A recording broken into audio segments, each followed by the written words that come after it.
ibi tí mo ti máa gbà wọlé sára bàbá Parakoyi nìyẹn.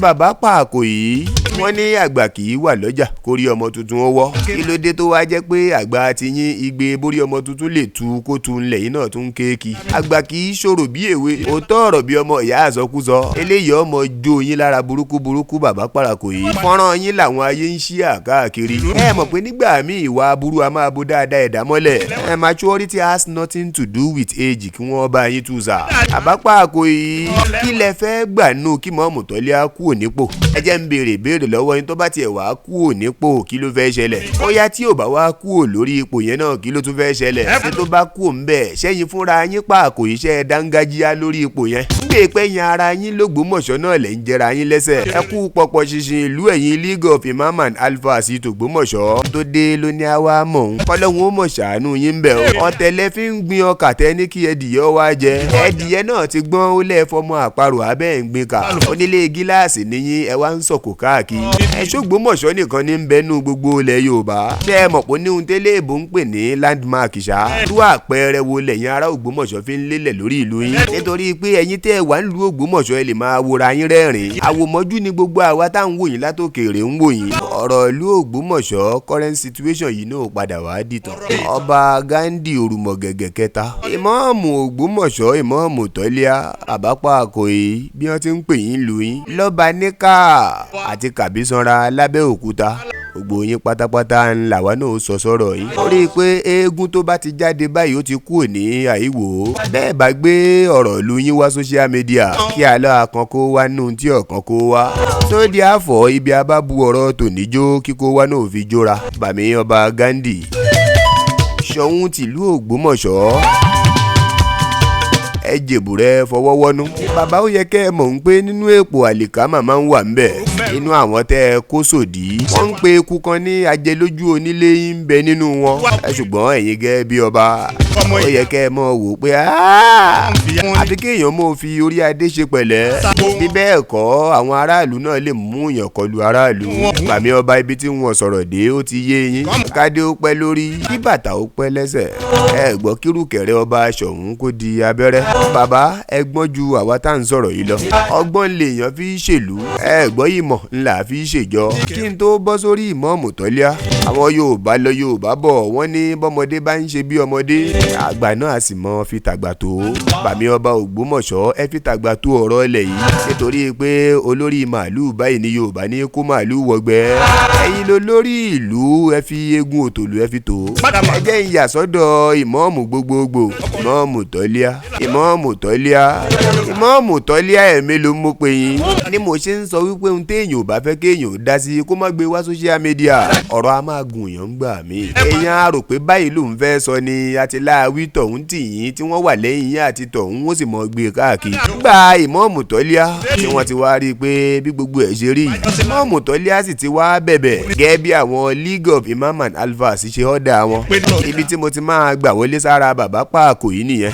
Bàbá Parakoyi wọ́n ní àgbà kì í wà lọ́jà kórí ọmọ tuntun ó wọ́. Kí ló dé tó wá jẹ́ pé àgbà ti yín igbe borí ọmọ tuntun lè tu kó tu ńlẹ̀ yìí náà tún kéèkì. Àgbà kì í ṣòro bí èwe, òótọ́ ọ̀rọ̀ bí ọmọ ìyá àsọkúsọ.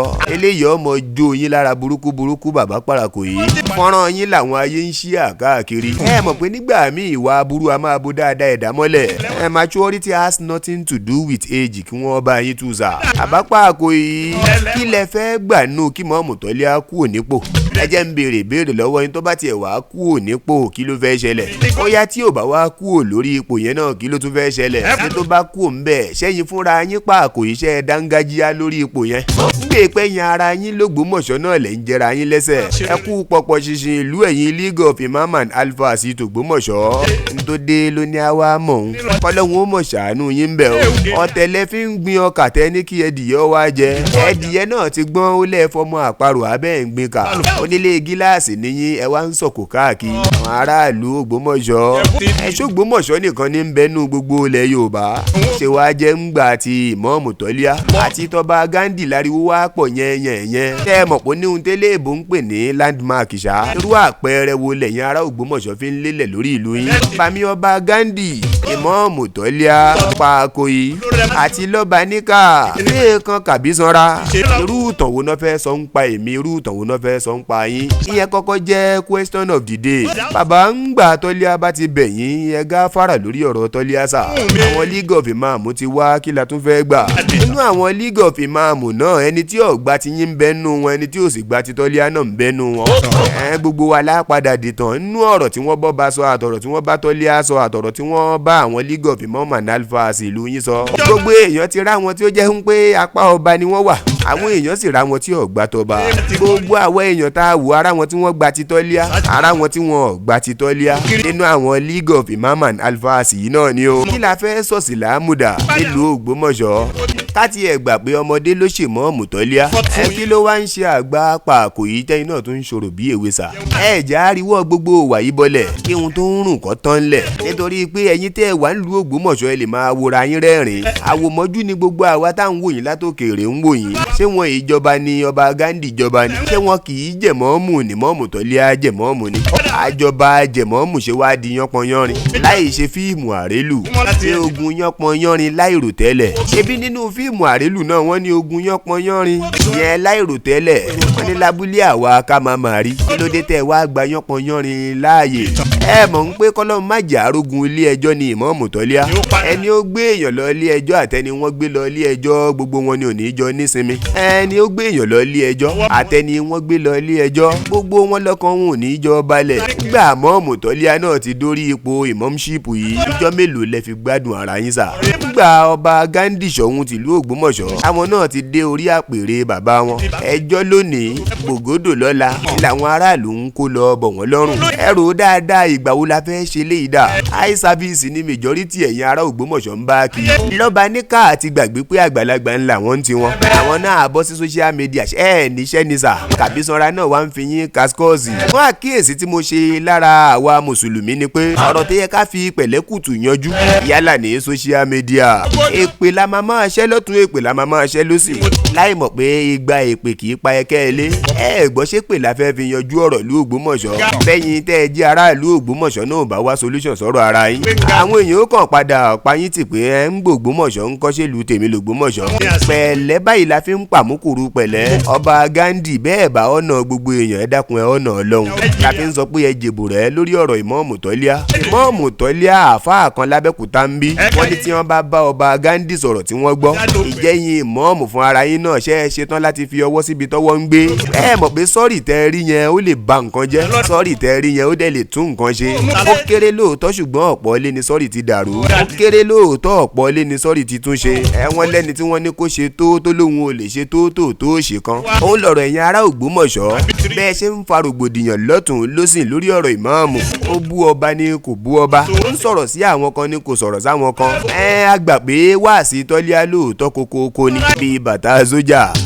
Ngbà Ìmámù Tọ́líà ti wá padà bẹ ọba. Kí lẹ̀yin ará Ògbómọ̀ṣọ́ tún fẹ́ gbà ń bẹ̀? Gbogbo ẹ̀yin ará Ògbómọ̀ṣọ́ pàápàá jùlọ ẹni tí ń operate inside Ògbómọ̀ṣọ́ page yẹn. A post nǹkan tó jẹ́ pé èpè làwọn èèyàn mọ̀ gbé iṣẹ́. Kí ni ala fẹ́ gbà nú eléyìí? Ní popularity tí ò ní endorsement nínú lẹ́yìn lé ń ti yín. Ilẹ̀ o chief blogger. Gbogbo ẹ̀yin ará Ògbómọ̀ṣọ́ ẹ bá wá ń ṣe báyìí bá a lọ. Ẹ máa rántí òwe Yorùbá kan tó ní aṣẹ́jú òpọ̀ ní kẹ́yìn bẹ́ǹtì ẹ̀ rí. Torí pé ilé tẹ́ rí yẹn ìbá àsùnmọ́lé, ọ̀dẹ̀ tẹ́ rí yẹn ìbá àfẹ̀gbẹ́ kanra wọn.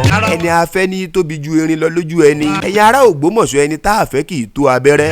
Ẹ̀gbọ́n ẹni afẹ́ rí báyìí wá la fẹ́ rí. Kò sígbà tá a jí tá a rí èèyàn. Adífá fún kò ní kúnnikúnni kó má kúnnikún yàn kan. Ẹni tí ó kúnnikún ńlá àmọ̀ Ọlọ́run má jẹ́ ó kùn wá kún wèrè.